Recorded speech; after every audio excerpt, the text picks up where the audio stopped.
그래요. 우리가 지난번에 해남 갔다 왔는데요. 네. 우리의 인생은 이렇게 나뉩니다. 해남을 갔다 오기 전과 다녀온 후. 네, 그렇게 나뉩니다. 네. 해남을 여러분 다녀오시면 놀라운 변화가 삶에 있습니다. 네. 7년 만에 놀라운 역사가 있었잖아요. 네. 밥솥이 잠겨지는 놀라운 역사가 여러분에게도 엄청난 역사가 있을 겁니다. 해남만 갔다 오시면 모든 인생이 풀리고 네. 2단 같다. 네, 해남만 갔다 다 끝납니다. 해남. 네, 3월에 있거든요. 네, 3월에 정확한 날짜를 공지하도록 하겠습니다. 그 전에 네, 그래서 시간 잘 맞추셔서. 근데 진짜 일정이 빠듯합니다. 진짜 철야 예배 끝나고 나서 12시에 차 타고 가는데 지난번에는 좀 오래 걸려가지고 10시간 가까이 걸리는 바람에 그런데 본래는 한 6시면 도착한대요. 그래서 이제 일정이 시작돼서 오후 한 3, 4시쯤 이렇게 출발해서 올라오는 일정인데 피곤하죠. 피곤해도 좋아요. 네. 사모님이 식사를 얼마나 맛있게 해주시는지요. 그렇게 맛있을 수가 없어요. 네. 밥만 먹고 왔지요. 밥 먹고 치킨 먹고 피자 먹고 밥 먹고 치킨 먹고. 네. 좋았습니다. 네. 그래요. 네. 그래서 해남을 꼭 다녀오시면 놀라운 역사가 있습니다. 좀 이상하다. 네. 말씀 보겠습니다. 신약성경. 요한복음 15장 1절에서 8절에 있는 말씀입니다. 신약성경 요한복음 15장 1절에서 8절. 오늘도 성경이 꼭 필요합니다. 네. 제가 꼭 여러분 자기만의 성경.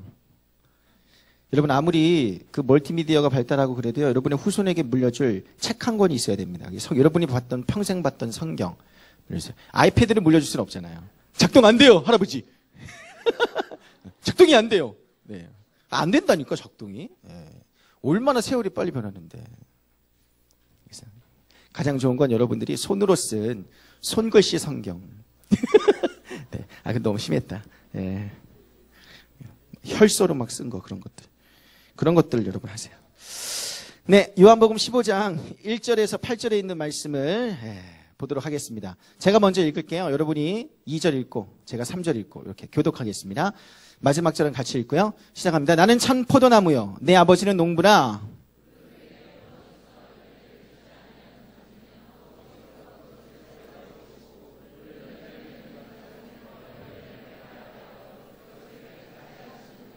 너희는 내가 일러준 말로 이미 깨끗하여졌으니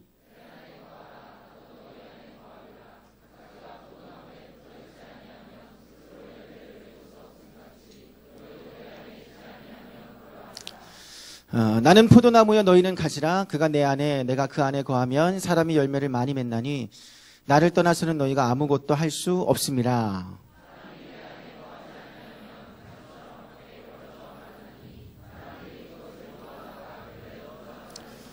너희가 내 안에 거하고 내 말이 너희 안에 거하면 무엇이든지 원하는 대로 구하라. 그리하면 이루리라. 다 같이요. 너희가 열매를 많이 맺으면 내 아버지께서 영광을 받으실 것이요 너희는 내 제자가 되리라. 아멘. 네, 오늘 본문 말씀을 가지고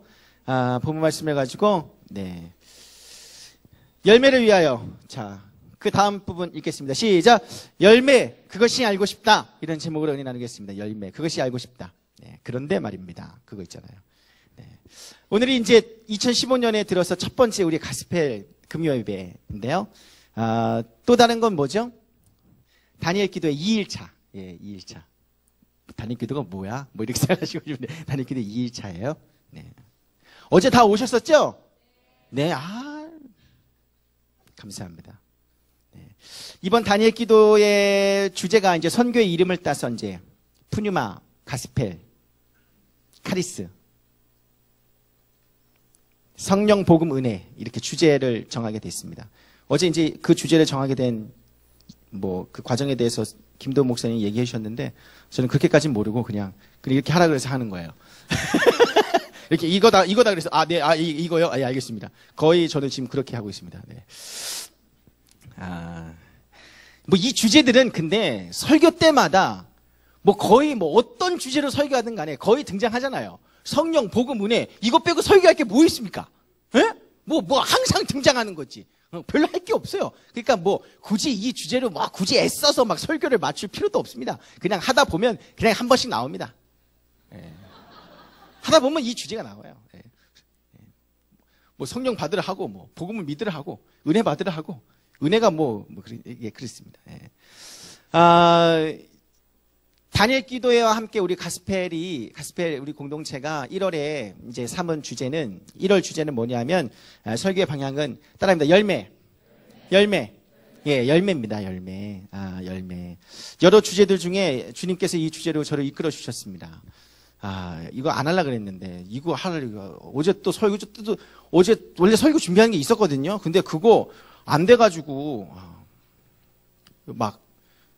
그걸 잠시 미루고, 그거 갑자기 또 하게 돼서, 하여튼, 그렇습니다. 너무 힘들었어요. 여러분들 이 주제가 끌리는 것은, 이 열매라는 주제가 지금의 시점에 끌리는 것은, 우리 모두 다 이제 뭘 하는 거야? 이제 지금 한 해 농사를 앞두고 있잖아요. 한 해 농사를 지으려는 그 마음으로 다니엘 기도회를 작정했기 때문에 그렇습니다. 그렇죠? 열매를 간절히 기대하는 마음으로 여러분들이 다니엘 기도회를 작정했습니다. 여러분이 21일 동안 진짜 밤에 자기 시간 없이 주말까지 그렇게 기도를 한다는 게 쉬운 일이 아니에요. 여러분 지금 대단한 겁니다. 깜짝 놀랐어요. 나도 힘들거든요. 이제 그만했으면. 다니엘이 21일 만에 응답받았으니 다행이지. 40일 만에 응답받았으면, 우리 큰일 났습니다. 40일이야, 다니엘 기도회가. 근데 내심 안타까운 건 조금만 좀 일찍 받았었으면. 응답을 한 12일이나 한 7일 만에 받으셨으면, 다니엘 기도회 합시다! 그러면 7일 딱 이렇게 끝나는 건데, 무척 아쉽습니다. 하여튼 21일. 열매에 대한 간절한 소망이 있기 때문에 여러분들이 그런 것들을 작정하고 주님 앞에 나오는 것이라고 생각합니다. 그래서 오늘부터 해가지고 총 3번에 걸쳐서 열매를 위하여라는 큰 주제 아래 열매에 관한 성경의 가르침을 얻고자 합니다. 열매를 위하여. 따라하겠습니다. 자, 어떻게 하냐면 제가 열매를 그러면 여러분이 위하여 하는 겁니다. 알겠죠? 이거 어디서 많이 하는 거죠? 여러분이 그냥 일상생활에서 많이 하는 거잖아요. 자, 일상생활에서 어떻게 해요? 자, 들어보세요, 잔을. 자, 그럼 제가 열매를, 그럼 여러분이 위하여! 이렇게 하는 겁니다. 자, 하겠습니다. 자, 뭐 하고 있어요? 자세를 잡아야지. 자세 잡습니다. 자, 해볼게요. 자, 열매를! 좋습니다. 그거 하지 말란 말이야. 나 정말 2015년도엔 달라집시다. 이런 거 옛 모습 이런 거 하지 말고, 이런 거 이렇게 하지 말고, 그런 거 하지 마세요. 여러분, 제발. 참. 이렇게 털고 그래. 2015년에 달라집시다. 열매를 위하여. 열매를 위하여 1월에 말씀을 잘 들어봅시다. 그 열매에 대한 본문하면 요한복음 15장입니다. 다른 복음서에 없는 요한복음만의 아주 독특한 본문이기도 하고 요한의 사상이 깊이 묻어나는 본문입니다. 저도 이 본문을 굉장히 좋아한다기보다는 자주 읽어요. 왜냐하면 제가 올바른 길로 가고 있는가, 그리고 뭐가 잘 안 풀릴 때 이 본문을 묵상하고 다시 살펴봅니다. 그리고 또 이렇게 가정에 신방을 간다거나 이제 결혼을 했다거나 혹은 새로운 뭔가를 맞이했을 때 이 본문을 가지고 설교를 장정합니다. 근데 그렇게 자주 했던 설교 본문인데 이번엔 굉장히 힘들었어요. 중요한데. 사실 열매하면 여러분, 열매 그러면 그리스도인에게 굉장히 왜곡된 지식으로 오해가 쌓인 개념으로 남아있는 겁니다. 이 열매. 여러분, 열매라는 것에 대해서 교회 안에서 열매라는 말 많이 쓰잖아요. 근데 굉장히 여러분 잘못 알고 있는 게 많고요. 열매에 대해서 오해하고 있는 부분이 있습니다. 그래서 잘못 사용하는 바람에 열매하면 회사의 실적처럼 이렇게 느껴지는 거죠. 사실 우리 교육자한테는 열매라는 단어가 이렇게 좋아하는 단어가 아니에요. 뭐만 하면 열매가 뭐예요? 그래서 열매가 있었어요? 이렇게 물으면 열매는 있었습니다. 열매가 어떻게 되는데요? 이렇게 되는 열매라는 말 싫어해요. 열매를 얻고 싶어 하지만 열매라는 단어 그 자체를 싫어.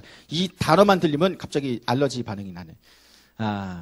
그래서 이 단어에 대해서 잘못 알고 있기 때문에 실적처럼 이렇게 느껴지고, 실적이 없으면 내다 버려버리겠다는 협박하시는 예수님의 모습이 막 떠오르게 되죠. 내가 너희들 다 끊어내버리고 내다 버리겠다. 열매가 없는 데는 다 죽여버리리라. 밖에서 슬피 울며 이를 갈미 있으리라. 이런 이미지가 또 있어요. 열매에 대해서 굉장히 잘못 알고 있는 겁니다. 열매에 대해서 잘못 알고 있기 때문에 그런 일이 생기는 거죠. 여러분 나름대로 열매가 무엇이다 라는 이미지가 있을 거예요. 열매가 무엇이다. 내 열매는 이거야. 연애의 열매는 뭐예요? 결혼. 주구장창 연애만 해요. 열매가 없는 거예요. 아닌가? 연애만 하면서 하는 것도 괜찮겠다. 네. 공부의 뭐 열매는 뭐 취업, 뭐 예를 들면, 네. 적금의 열매는 뭐예요? 목돈이죠, 목돈. 적금의 열매는 목돈이죠. 이따만큼. 네. 운동의 열매는 뭐 몸짱. 네. 먹기 위해 뭐 운동하는 사람도 있어요, 많아요. 예. 그러나 성경은 여러분, 성경은 열매를 두고서요, 우리의 취향에 따라, 우리의 사고에 따라 설명하지 않습니다. 열매에 대한 교정 지식이 좀 필요해요. 예, 교정 지식이 필요합니다. 바꿔놔야 돼요. 그래서 성경이 말하는 열매가 무엇인지 알 필요가 있고요. 그 열매를 맺는 법도 또한 알아야죠. 성경에서 열매 어떻게 맺는 거야? 예, 알아야죠. 그것이 우리의 구원과 관련이 있어서 더더욱 반드시 알아야 할 내용입니다. 본문의 순서를 따라가면서 그 모든 내용을 이제 살펴볼 건데요. 본문 1절 보겠습니다. 본문 1절에 보면, 예, 여러분 오늘 꼭 성경을 보셔야 돼요. 시작! 나는 참 포도나무요, 내 아버지는 농부라. 네, 나는 참 포도나무요, 내 아버지는 농부라. 자, 나는 참 포도나무요, 내 아버지는 농부라. 나가 누구예요? 나가 누구예요? 네. 내가 너무 어려운 걸 물어봤나 봐요. 오늘 본문 되게 재미있는 비유입니다. 비유거든요. 되게 재밌어요. 예수님께서 말씀하셨어요. 하나님과 예수님, 우리의 관계를 포도나무를 중심으로 설명하세요. 하나님과 예수님, 우리. 뭐, 나라고 해도 괜찮고요. 예수님은 뭐예요? 포도나무. 하나님은 뭐예요? 농부. 에라디아. 농부. 예수님은 포도나무. 5절에 보면, 우리를 가리켜 뭐라 그러냐 하면, 5절에 보면 이렇게 나와요. 나는 포도나무야, 너희는 가지라. 그러니까 우리는 뭐예요? 네, 따라합니다. 하나님, 농부, 예수님, 포도나무, 우리, 가지. 네, 여러분 뭐라고요? 가지 같은 것들. 가지죠. 예. 이 관계의 비유 속에서 엄청난 진리를 말씀하시라는 것 같아요. 그래서 기대하는 마음으로 저도 이 비유를 항상 대합니다. 그런데 이 비유가, 이 관계의 비유가, 이 나무에 비유하고 막 이런 것들이 전혀 새로운 개념은 아니에요. 이미 구약성경에서 하나님께서는 이스라엘 민족을, 당신의 백성을 나무에 많이 비유하셨습니다. 포도나무, 무화과 나무, 뭐 등등. 나무에 많이 비유하셨어요. 그래서 이 비유를 듣던 유대인들은 많이 친숙하게 느껴졌을 거예요. 그 비유, 예. 전혀 이질감은 없었을 겁니다. 우리도 나무 비유에 관해서 익숙한 본문이 있어요. 시편 1편인데요. 복 있는 사람 얘기하잖아요. 복 있는 사람. 3절에 이렇게 나와요. 시작. 그는 시냇가에 심은 나무가 철을 따라 열매를 맺으며 그 잎사귀가 마르지 아니함 같으니 그가 하는 모든 일이 다 형통하리로다. 네, 복 있는 사람은 뭐와 같대요? 시냇가에 심겨진 나무 같대요. 나무. 너는 담장 너머로 뻗은 나무. 담장 넘으면 도둑이죠. 네. 이해를 못하는구나. 여러분, 농부가 나무에게 기대하는 게 뭡니까? 네, 잘하시네. 열매. 나무를 심고 기를 때 열매를 기대합니다. 물론 나무를 이렇게 심었을 때 아름다웠으면 좋겠다. 그것도 물론 중요하죠. 그리고 뭐 그늘을 주었으면 좋겠다. 잘 자라가지고 그늘을 줘서 씌웠으면 좋겠다. 그것도 중요하겠죠. 그런데 나무를 심을 때 가장 중요한 건 뭐예요? 열매죠. 예, 그 열매 따다가 팔아가지고 먹고 살아야 되니까. 농부가 굉장히 열매를 중요하게 여깁니다. 하나님께서 우리를 나무에 비유한 것은 어떤 의미가 있냐 하면 당신의 백성에게 하나님이 기대하시는 열매가 반드시 있다는 걸 얘기하는 겁니다. 아무 기대 없다는 게 우리한테 하나님 저한테 아무 기대하지 마세요. 기대하지 마시라고요. 저에게 그 어떤 것도 얻으려 하지 마세요. 예, 그렇게 얘기하는 분은 없겠죠? 네. 하나님이 우리에게 기대하시는 바가 있단 말입니다. 그 열매라는 것을 열매가 뭔지 모르겠지만 열매라는 걸 기대해요. 우리만 하나님께 뭔가를 기대하는 게 아닙니다. 우리 하나님 앞에 얼마나 많은 기대를 가지고 예배 때마다 나옵니까? 그런데 우리가 하나님께만 그런 게 아니라 하나님도 우리에게 기대하는 것이 있습니다. 열매를 꼭 맺었으면 좋겠다, 니네가. 나의 백성인 너희가 열매를 꼭 맺었으면 좋겠다. 이렇게 기대하십니다. 구약 성경에서 하나님이 애굽에 종살이 하던 야곱의 후손들을 가나안 땅으로 인도하실 때도 그 열매를 기대하셨습니다. 그 마음이 이사야 5장에 나오거든요. 이사야 5장에 나오는데요. 이사야 5장 2절에 보면 이런 말씀이 있어요. 있나요? 네, 읽어보겠습니다. 시작. 땅을 파서 돌을 제하고 극상품 포도나무를 심었도다. 그 중에 망대를 세웠고 또 그 안에 술틀을 팠도다. 좋은 포도 맺기를 바랐더니 들포도를 맺었도다. 이 말씀만 봐서는 잘 이해가 안 되는데 이 말씀은 출애굽 사건을 배경으로 둬요. 출애굽 사건을. 애굽에서 종살이 하던 야곱의 후손들을 엄청난 기적 사건을 통해서 출애굽 시키셔가지고 어디다 갔다 옮기셨어요? 가나안 땅에. 이걸 뭘로 비유하냐면 하나님께서 이스라엘 민족이라는 나무를 이집트에서 가나안 땅으로 옮겨 심은 거예요. 이걸 뭐라 그러죠? 옮겨 심는 거. 도둑질? 옮겨 심어요. 예. 전문 용어 나오면 힘들어지네. 옮겨 심었단 말입니다. 예. 그 옮겨 심었어요.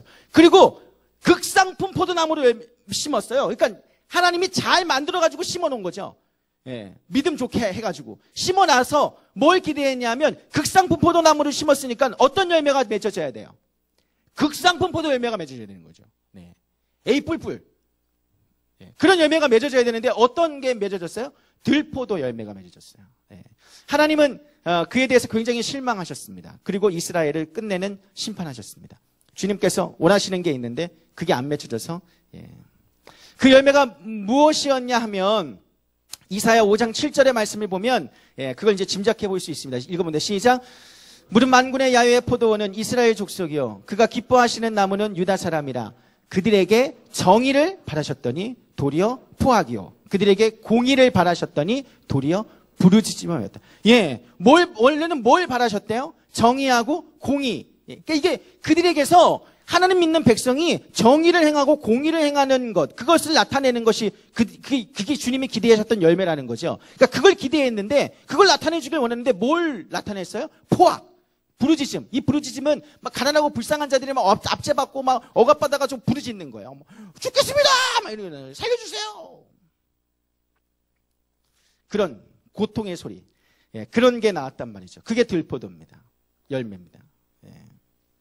하나님의 기대와 완전히 다른 열매를 맺고 결국 좋은 열매 맺기를 실패한 것에 대해서 하나님은 분노하십니다. 왜냐하면 너무나 간절히 기대했기 때문에 그래요. 우리만 응답 못 받았다고 화내는 게 아닙니다. 우리도 화내잖아요. 하나님 왜 응답을 주지 않으십니까? 이렇게 막 화내고. 여러분 한 번도 그런 적 없으신 것처럼 그렇게 표정을 지으시는데 그렇지만 안 됩니다. 솔직하셔야지. 저는 수없이 했습니다. 왜 응답을 주시지 않습니까? 우리만 분노하시는 게 아니에요. 잘못된 열매 맺음, 열매 없음에 대해서 하나님도 분노하십니다. 오늘 열매에 대한 귀한 가르침을 얻기 전에 여러분 이걸 먼저 잘 알아야 됩니다. 이게 오늘 본문에 푸는 열쇠인데 주님의 마음을 알아야 돼요. 어떤 주님의 마음이요? 하나님이 당신의 백성에게 열매 맺기를 간절히 원하신다. 정말 기대하신다. 열매를 그냥 얼마나 원하시는지 아주 막 뼈에 사무치도록. 뼈가 없으시지.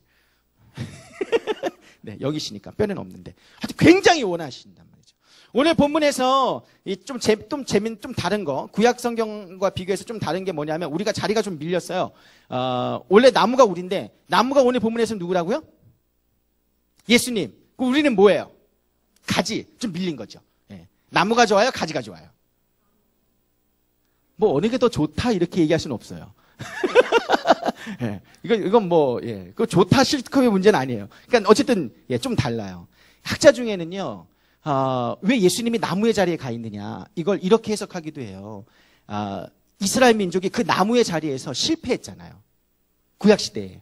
그래서 예수님께서 그 자리를 깨어차심으로 어떻게 열매를 반드시 맺으심으로 이스라엘의 실패를 성공으로 바꾸시겠다는 뜻이라는 거예요. 이게 타당성이 있는 게요. 여러분 예수님이 40일 동안 광야에서 시험 받으시죠. 네, 그 광야의 시험을 왜 받으셨을까요? 그 광야는 이스라엘 민족이 실패한 자리예요. 예. 그런데 그 자리에 예수님께서 대신 시험을 받으셔서 그 자리를 마귀의 시험을 통과하셨어요. 그래서 그때 사용하신 말씀이 어디예요? 이스라엘 민족이 광야에서 실패한 이후에 들었던 신명기 말씀을 가지고 그 마귀의 유혹들을 뿌리쳤어요. 예. 그러니까 예수님이 하신 일이 뭐냐면 이스라엘의 실패를 성공으로 바꾸는 일입니다. 예. 주님께서 그래서 아무튼 이 말이 맞다면 나무이신 예수님은 열매를 맺는 것에 실패한 이스라엘을 대신해서 반드시 열매를 맺겠다. 예, 그걸 보여주는 겁니다. 반드시 열매. 그래서 어떤 포도나무예요? 그냥 포도나무가 아니라 어떤 포도나무요? 참, 그러니까 열매 맺을 확률 몇 프로? 100% 무조건 맺어요. 이 나무는 실패할 확률이 없어. 참 포도나무 무조건 맺는단 말입니다. 네. 검증된 나무입니다. 주님이 반드시 가진 우리를 통해서 열매 맺으려고 작정하셨다는 것을 이 비유를 통해서 말씀하십니다. 작정하신 거예요. 열매를 맺는 것이 하나님의 뜻인 줄 믿습니다. 따라합니다. 열매를 맺는 것이 하나님의 뜻이다. 네, 그것이 아들을 보내신 농부인 하나님의 뜻이기도 합니다. 그런데 만약 열매를 맺지 못했다면 누구에게 문제가 있는 걸까요? 아니, 나무 100%예요. 농부 어떤 분이에요? 전능하세요. 하나님이니까. 예. 농부 완벽해. 완벽한 케어 서비스, 뭐 완벽한 풀. 예. 졸지도 아니하시고 주무시지도 아니하시는. 네, 완벽해요. 예. 그런 농부, 그리고 열매를 맺을 수밖에 없는 나무. 그런데 열매를 만약에 못 맺었어요. 그러면 누구 탓이에요? 내 잘못이란 얘기를, 내 탓이란 얘기를 그렇게 하고 싶지 않습니까? 여러분 탓이라고! 가지 탓! 가지! 이렇게 고백하는 걸 두려워해가지고. 네. 자기 잘못인 건 얘기 안 하려고. 네. 가지 탓이죠, 가지 탓. 네. 전능하신 하나님의 농부고 예수님이 참포도라면 열매를 만약에 못 맞았다? 가지 탓입니다. 가지에게 문제가 있다는 거예요. 네. 제가 한동안 컴퓨터 때문에 고생했거든요. 컴퓨터를 인터넷에서 샀는데 부품을 좀 이상한 걸 줬대요. 이렇게 붙여가지고. 그래서 자꾸 이렇게 키면은 중간에 꺼지고, 키면 이렇게 빙하다가 이렇게 띠리리 지렁이 지나가잖아요. 띠리리 지렁이 지나가다가 거기서 꺼져버려요. 그래가지고 이제 컴퓨터 수리하는 데 가가지고, 이제 가서 물어봤습니다. 기사님, 이게 왜 이러는 것입니까? 예, 예수님께 묻듯이 정중하게 물었어요. 그랬더니, 그것은 너희가 알 바가 아니오. 그래서 이거 왜 이렇게 꺼지는 거예요? 그랬더니 기사님의 대답에 놀라웠습니다. 잘 모르겠는데요. 왜 그러냐면 그 컴퓨터에 부품이 그렇게 복잡하진 않아요. 뭐 하드디스크, 뭐 메인보드, 뭐 램, 뭐 CPU, 뭐 그래픽 카드, 뭐 이런 것들 몇 가지가 있잖아요. 예. 그런데 이것들 중에, 이 부품들 중에 물론 전제는 이 중에 딱 한 가지가 고장이어야 된다, 뭐 그런 전제도 있지만, 이것들 중에 어떤 게 고장이 나서 문제가 돼서 이런 현상이 이렇게 자꾸 잘못되는지 모른다는 거예요. 다 알아봐야 된대요. 하나씩 다 해봐야 된대요. 예. 이건 또 뭐야? 그럴 거면 내가 그건 아니지. 예. 그래가지고 어떻게 하냐면, 이제 그래픽 카드를 빼보고, 새 걸로 한번 껴보고, 그런데도 컴퓨터가 안 돼요. 그러면 그래픽 카드 문제 아니죠. 네. 그 다음에 이제 다 놔두고, 이제 뭘 보드를 바꿔봤어요. 보드를 바꿨는데도 또 안 돼요. 그럼 보드도 문제가 아니죠. 근데 마지막까지 가가지고 하드디스크를 바꿔봤어요. 그랬더니 되는 거예요. 그럼 뭐가 문제예요? 그렇죠. 하드죠. 하드디스크가 문제죠. 다른 건 문제 없어요. 뭐가 문제 있는 거예요? 하드디스크 문제 있는 거예요. 다른 거 건드리면 안 돼요. 뭐만 신경 쓰면 되는 거예요? 하드디스크만 신경 쓰면 되는 거예요. 만약에 우리 삶에 열매가 없다면 그것은 하나님이 실패하는 게 아닙니다. 우리가 고장난 겁니다. 예. 우리를 살펴야죠. 하나님의 의지가 없거나 나무가 열매를 맺고 싶지 않아서가 아닙니다. 이번에는 맺고 싶지 않아. 그런 거 아니란 말이죠. 하나님도 원하시고 나무이신 예수님도 열매 맺기를 간절히 원하세요. 근데 열매가 없어. 그건 누구 잘못이에요? 예, 우리 잘못이죠. 예, 그것도 작게 얘기해야 되죠. 우리 잘못이라는 건. 네. 그래서 여러분, 열매 없는 것에 대해서 하나님의 심판하시는 이유가 바로 그래서 그렇습니다. 공의로운 거예요. 예, 그게 하나님의 공입니다. 너무하다고 불평할 일이 아니에요. 열매 없다고 우리를 심판해? 예. 농부가 정성껏 돌봐주고 오래 기다려주고 나무가 뿌리를 통해서 완벽한 영양분을 공급해 주는데도 열매를 맺지 못할 때는 하나님의 모든 일을 헛되게 만드는 것이고요. 은혜를 헛되게 만드는 것입니다. 그것에 대해서 주님께서 굉장히 마음 상해하시죠. 여러분, 하나님의 은혜는 무한합니다. 아멘? 네. 하지만 여러분, 고장난 상태를 방치하는 자에게는 아니에요. 하나님의 은혜는 무한하지만 방치된 상태로 그냥 그대로 있는 사람이 아닙니다. 열매를 기대하시는 하나님의 뜻과 의지를 우리가 무시하면 안 됩니다. 주님이 얼마나 그 열매를 기대하시는데. 예. 그래서 열매를 맺지 못할 때에는 가지치기가 불가피합니다. 당연히 열매를 맺어야 하는데 못 맺기 때문에. 본문 2절을 읽어보겠습니다. 시작. 물은 내게 붙어 있어. 열매를 맺지 아니하는 가지는 아버지께서 그것을 제거해 버리시고 물은 열매를 맺는 가지는 더 열매를 맺게 하려 하여 그것을 깨끗하게 하시는. 가지치기를 일반적으로 세 가지 이유 때문에 한대요. 그 미관상 좋으라고, 예쁘라고, 또 하나는 나무의 균형을 맞추려고요. 한쪽으로 가지가 너무 막 이쪽으로만 자라. 예. 그러니까 위로 커야 사람이 그렇지. 예. 옆으로만 자꾸 퍼지는 뭐 그러면 여기 지방 흡입해서 이거 잘라내야 되죠.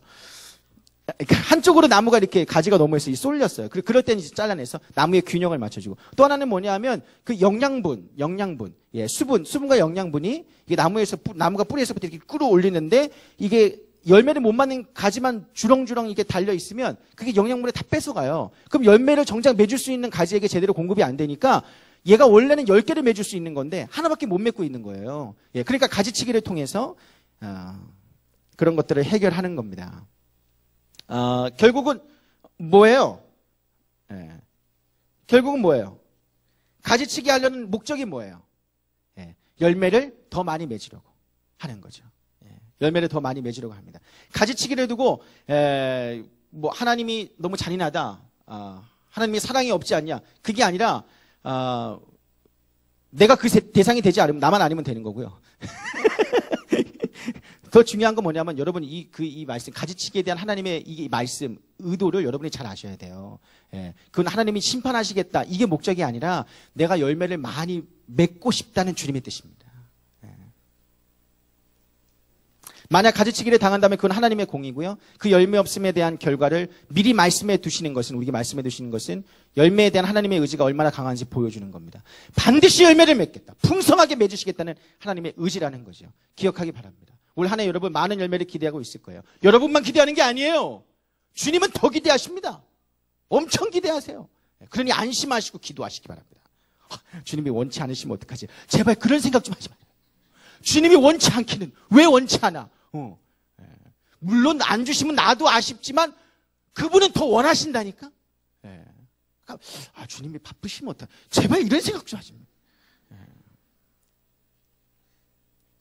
그래서 여러분 안심하시고 열심히 부르짖으시기를 주 이름으로 축원합니다. 네. 여러분 중에 그까이 열매 그까지 열매 안 맺으면 그만이고 안 맺으면 어때? 그만이지 뭐. 이런 생각하시면 큰일 납니다. 그까지 열매 안 맺으면 그만이지. 하나님의 그 열매를 얼마나 기대하시는데, 그리고 그 열매를 가지고 주님께서 우리를 판단하시는 중요한 시금석이 됩니다. 여러분 잘 하셔야 됩니다. 중요합니다. 이제부터 예수님은 열매를 맺는 법을 가르쳐 주시는데, 이제 4, 5절 통해서 열매를 맺는 법 가르쳐 주세요. 예수님께서. 그거 한번 보겠습니다. 4, 5절 먼저 읽고 시작하겠습니다. 시작. 내 안에 거하라. 나도 너희 안에 거하리라. 가지가 포도나무에 붙어 있지 아니하면 스스로 열매를 맺을 수 없음 같이 너희도 내 안에 있지 아니하면 그러하리라. 나는 포도나무요 너희는 가지라. 그가 내 안에 내가 그 안에 거하면 사람이 열매를 많이 맺나니 나를 떠나서는 너희가 아무것도 할 수 없습니다.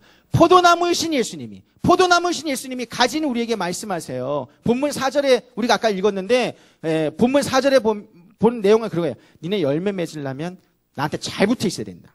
응? 잘 붙어 있어야 돼. 하나님이 농부고 내가 참 포도나무야. 열매 맺는 거 어렵지 않다. 가지 네가 그냥 나한테 잘 붙어 있으면 되는 거야. 그럼 100% 확률 100%다. 실패하지 않아. 잘 붙어 있었는데, 그렇게 해서 잘 붙어 있었는데 열매가 없어요. 그건 불가능합니다. 그러니까 결국은 뭐예요? 열매가 없다는 건 잘 붙어 있지 않았다는 거죠. 잘 붙어 있었다면 100%입니다. 의심하지 마세요. 영양분이 나한테만 오지 않으면 어떡하지? 그런 생각 하지 마세요. 영양분 골고루 드립니다. 걱정하지 마세요. 나한테만 수분이 안 오면 어떡하지? 그런 생각 하지 마세요.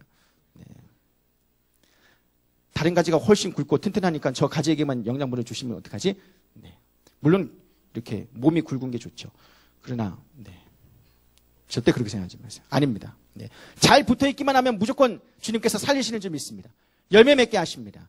그것이 복 주시기 원하시는, 응답하기 원하시는 하나님의 의지이고 주님의 뜻인 것입니다. 하나님의 관심이요, 열매에 있고요. 열매를 맺어야 산다니까 여러분 부담 엄청나게 느끼실 수 있어요. 저도 이제 가끔 그럴 때가 있거든요.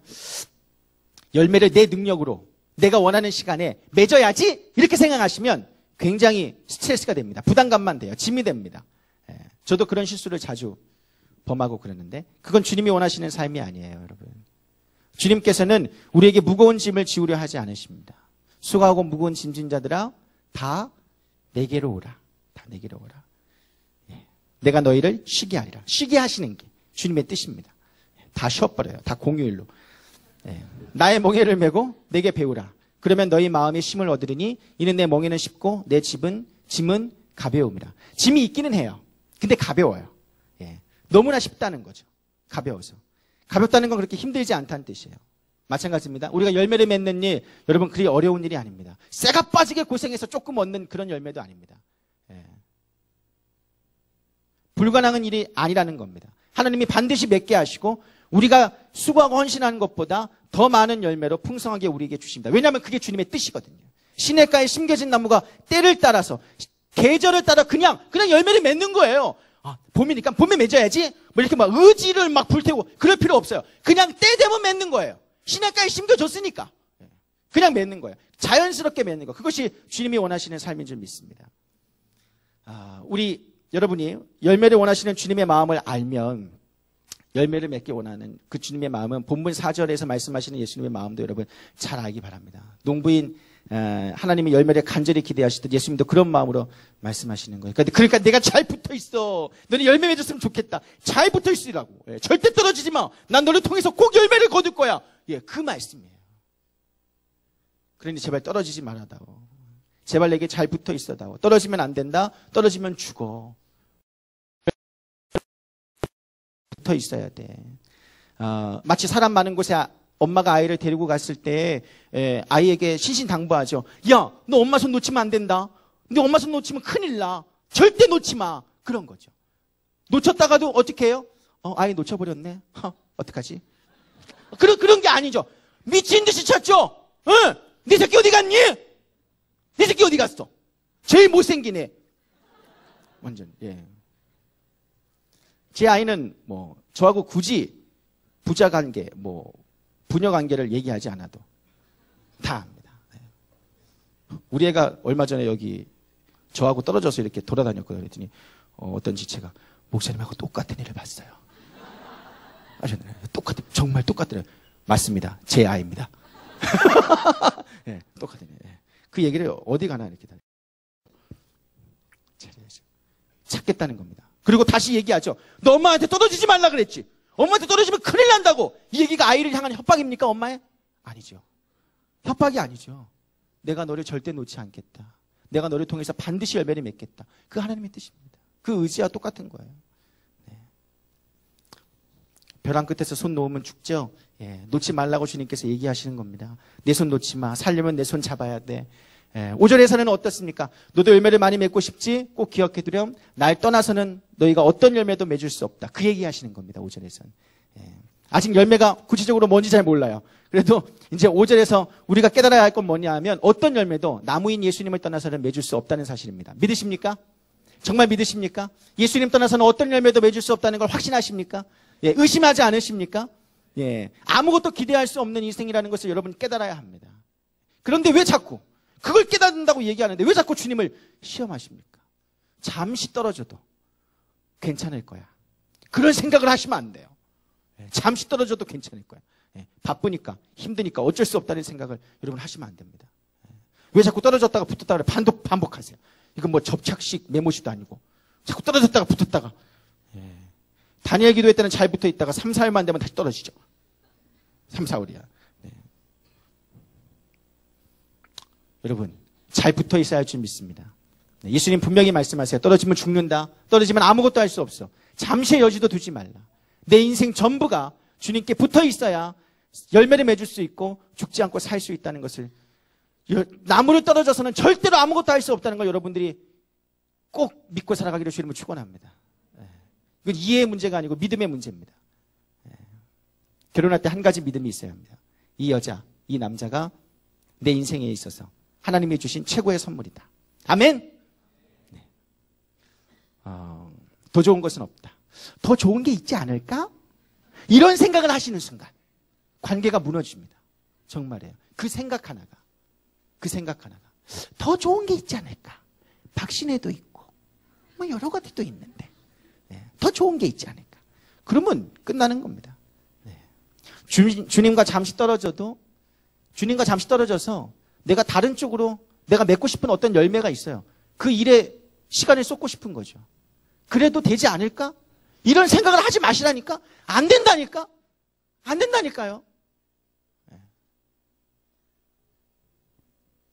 떨어지지 않기를 주로 축원합니다. 네. 우리가 죽기 살기로 붙어 있어서 맺어야 열매. 예. 주님이 원하시는 열매가 뭔지 한번 보겠습니다. 도대체 뭔 열매를 그렇게 원하시는지. 예. 여러분, 열매라고 하는 것을 단순히 눈에 보이는 결과로만 보면 안 됩니다. 열매는 굉장히 다양합니다. 사도 바울은 그가 세운 교회, 그러니까 성도들을 가리켜서 열매라고도 했고요. 성령의 열매 알죠? 성령의 열매. 그 성령의 열매는 뭐예요? 하나님의 성품이 드러나는 것이 또한 열매입니다. 열매는 굉장히 다양해요. 또한 성경은 우리가 하는 선한 일, 선한 행위 자체, 주를 위한 일, 예. 이런 것도 열매라고 하고요. 한마디로 열매란 뭐냐 하면 하나님이 영광을 받으시는 모든 행위가 다 열매입니다. 몰랐죠? 하나님이 영광을 받으신 모든 행위가 열매입니다. 그리고 그 행위에는 반드시 결과와 보상이 있는데 그것 또한 열매입니다.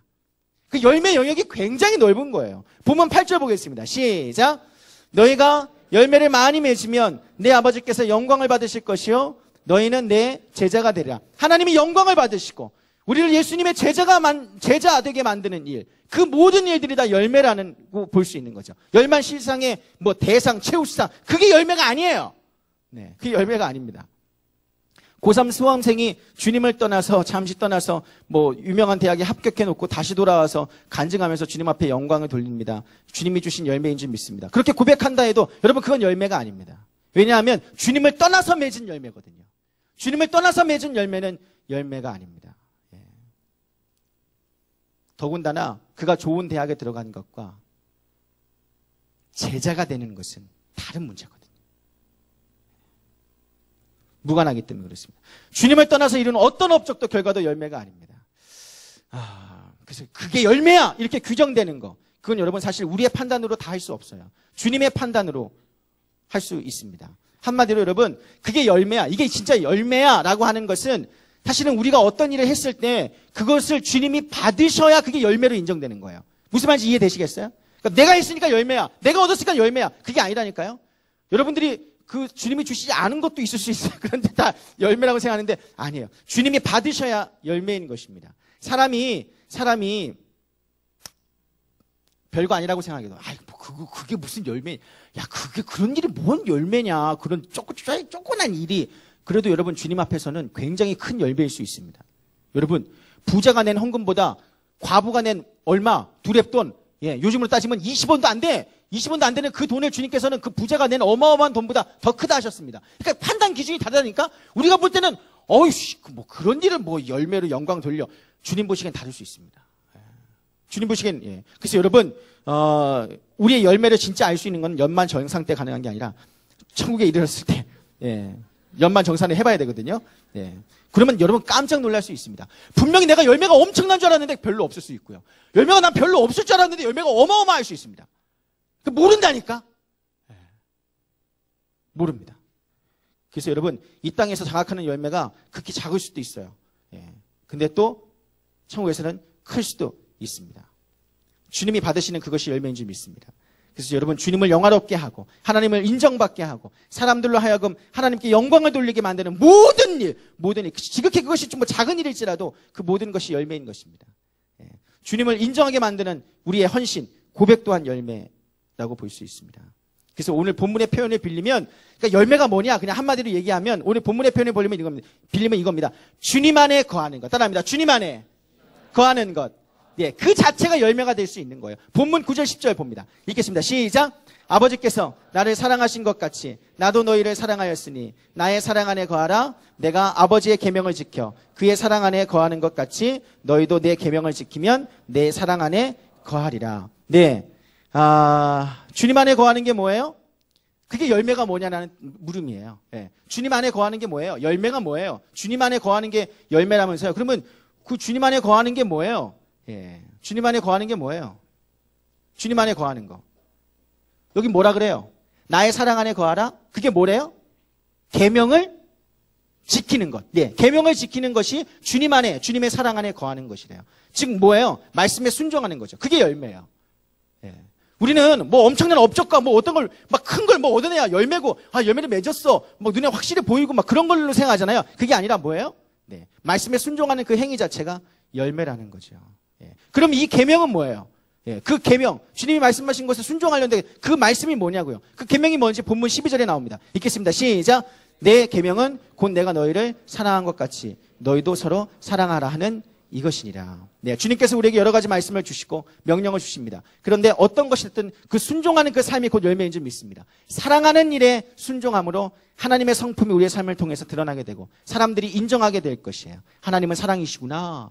야, 저 사랑하는 거 보니까 저 사람이 주님의 제자이구나. 이렇게 고백하게 만드는 그 모든 행위가 다 열매인 줄 믿습니다. 순종하는 게 열매입니다. 네, 여러분 높은 뜻 푸른 교회에 그 문희곤 목사님이라는 분이 계시는데 그분이 이 책 쓰셨어요. 예, 충성은 무조건 복종하는 것이 아닙니다. 이 책 좋아요. 한번 보세요. 네, 책 팔러 왔어요. 네, 문희곤 목사님 이야기가 하나 있어서 네, 페이스북에 올려주셔서 네, 이분이 신학생 시절에 예배 때 기도할 때 예수전도단에 헌신하라. 원래 예수전도단 간사님이었거든요. 예수전도단 헌신하라 그래서 주님의 인도하심을 받고 헌신했습니다. 여러분도 잘 알다시피 예수전도단은 월급이 없습니다. 전적으로 개인 후원으로 사역하는 선교단체예요. 그래서 죽으러 가라 해도 갈 텐데 하는 마음으로 순종했답니다. 마음을 다해서 사역했대요. 그런데 결혼도 하고 아이도 낳고 그렇게 했는데 생활을 할 만한 재정적인 후원이 없어서 굉장히 그런 상황이 계속되니까 마음에 섭섭한 마음이 들기 시작했대요. 그러면서 사역하다가 넋놓고 앉아있을 때가 많아졌답니다. 큐티도 하기 싫고 기도도 하기 싫고 더 이상 은혜 받는 것도 싫고 주님의 음성을 듣는 것도 더 두려운 거죠. 뭐 시킬까 봐. 뭐 시키면 어떡하지? 들리지 마세요. 얘기하지 마세요. 네. 주님께 더 나아가고 싶지 않았답니다. 그때 그렇게 주님께 나아가지 않자 주님께서는 내가 나가지 않으면 주님께서 찾아오십니다. 너무 감사하죠. 찾아오셨답니다. 그날도 넋놓고 앉아 있었대요. 얼마 전에 보니까 뭐 시청 앞에서 멍 때리기 대회 있었대. 멍 때려. 물으셨답니다. 너 왜 그러고 있느냐? 주님이 물으셨습니다. 그래서 몰라서 물으시는 거예요? 이렇게 생각이 들었답니다. 그래서 힘드냐? 이렇게 물으시답니다. 역시 알면서 왜 물으세요? 하는 마음이 들었답니다. 그런데 주님께서 그때 이렇게 말씀하셨대요. 그런데 너 예수전도단에 왜 있는 거니? 그때 순간 화가 치밀어 올랐답니다. 하나님이 가라 하셨잖아요. 그때 갑자기 뜻밖의 말씀이 임하였습니다. 나는 너 때문에 마음이 참 시원하다. 예상치 못한 주님의 반응이었대요. 분명히 뭐라 하실 줄 알았는데 악을 골짝도 가라 하지 않았더냐. 나를 위해 죽기를 각오하지 않았더냐. 주여 나를 보내셔서 하지 않았느냐. 그래서 보냈는데 왜 그러느냐. 이렇게 얘기하실 줄 알았는데 그렇게 말씀하신 거예요. 나는 너 때문에 마음이 참 시원하다. 그때 주님께 물었답니다. 뭐가요? 했더니 주님께서 이렇게 말씀하셨대요. 이슬한데 가서 그냥 있잖아. 이슬한데 가서 그냥 있잖아. 그래서 마음이 시원해. 그때 참 많이 우셨답니다. 그때부터 기도문이 열리고 마음이 완전히 달라졌대요. 그리고 재헌신하셨답니다. 주님 잘못해도 이슬한 데 있는 것만 가지고도 시원하시다면 제가 있겠습니다. 여러분 주님이 기대하시는 건 여러분이 생각하는 거하고 많이 달라요. 주님의 말씀에 순종하고 그 자리에 있는 것인 줄 믿습니다. 우리가 우리의 삶을 통해서 정말 하나님의 성품이 드러나고 주님의 말씀에 순종하고 그런 삶을 사는 것 자체가 열매인데 그런 삶을 사는 즉 주님 안에 있는 거하는 그런 삶을 사는 사람에게는 주님께서 더욱 풍성한 열매를 맺게 하십니다. 본문 7절 보세요. 본문 7절입니다. 읽겠습니다. 시작. 너희가 내 안에 거하고 내 말이 너희 안에 거하면 무엇이든지 원하는 대로 구하라. 그리하면 이루리라. 놀랍지 않습니까? 무엇인지 원하는 대로 구하라. 본문 16절, 우리가 읽지 않은 본문인데 16절 읽겠습니다. 시작. 너희가 나를 택한 것이 아니요 내가 너희를 택하여 세웠나니 이는 너희로 가서 열매를 맺게 하고 또 너희 열매가 항상 있게 하여 내 이름으로 아버지께 무엇을 구하든지 다 받게 하려 함이라. 너희가 내 안에 거하라. 그 명령을 왜 하신 거예요? 그 명령에 순종하는 것 자체가 열매이기 때문에 그걸 기대하시니까. 그런데 그것으로 끝나는 게 아니에요. 반드시 결과와 보상이 있습니다. 너희가 정말 그렇게 열매를 맺고 있다면 열매를 맺고 있는 너희가 내게 무엇이든지 구하라. 내가 다 얻게 하겠다. 내 이름으로 구하는 그 모든 것을 내가 다 주겠다. 그 열매는 여러분 우리가 기대하는 모든 열매이지 않습니까? 여러분이 기도 응답이 열매라고 생각하십니까? 그렇죠. 그 열매를 주시겠다는 겁니다. 내가 주의 말씀에 순종해서 주님이 원하시는 열매를 맺으면 주님께서 내가 원하는 열매, 아니 주님 안에 있기 때문에 세상 것 구하지 않을 거예요. 예, 분명히 주님이 원하는 것을 구할 겁니다. 그 주님 다 주시겠다는 겁니다. 더 놀라운 말씀은 16절에 보니까 너희가 나를 택한 게 아니요 내가 너희를 택하여 세웠다. 이 말씀을 왜 하셨을까요? 이건 이 말입니다. 야, 너 부족해도 너 능력 가지고 네 기술 가지고 네 배경 가지고 네 뭘 가지고 열매를 맺겠다는 생각, 뭐가 부족해서 열매를 못 맺을까 이런 생각 하지 마. 널 택한 건 나야. 만약에 열매를 맺을 만한 사람을 내가 택하라 그랬다면 너보다 훨씬 나은 사람을 택했겠지. 그런데 넌 열매를 맺을 수밖에 없어. 왠지 아니? 내가 너를 택했거든. 내가 너를 택한 건 네가 원하는 건 뭐든지 들어주겠다는 뜻이야. 내가 너를 통해서 열매를 반드시 맺어 버리겠다는 뜻이야. 그래서 내가 너를 택한 거지 않니? 그러니까 낙심하지 마라. 내가 널 택한 거야. 네가 날 택한 게 아니야. 내가 널 택했다고. 내가 너 부족한 거 다 안다. 그래도 택한 거야. 주님께서 우리를 통해 반드시 열매를 주실 줄 믿습니다. 네. 성령이 우리에게 나타내 주시는 것들이 있습니다. 하나님의 성품을 드러내 주십니다. 그런 것들을 순종하고 살아가면, 그의 말씀 안에 순종하고 살아가면 주님께서 그것을 열매로 인정하시고 우리의 기도에 응답하셔서 더욱 풍성한 열매로 우리에게 허락하실 줄 믿습니다. 네. 꼭 기억하십시오. 하나님은 우리를 통해 열매를 맺기 원하십니다. 나보다 더. 기도하겠습니다. 사랑해 주님 감사합니다. 주님께서 함께 하셔서 우리 안에 풍성한 열매로 늘 채워주심을 감사합니다. 주님의 놀라운 은혜와 은총을 베풀어 주옵소서.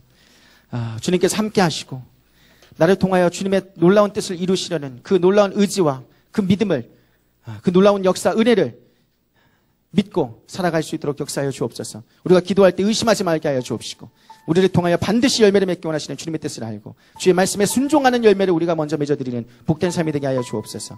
예수님의 이름으로 기도했습니다. 아멘. 일어나서 이 찬양 드리며 기도하겠습니다.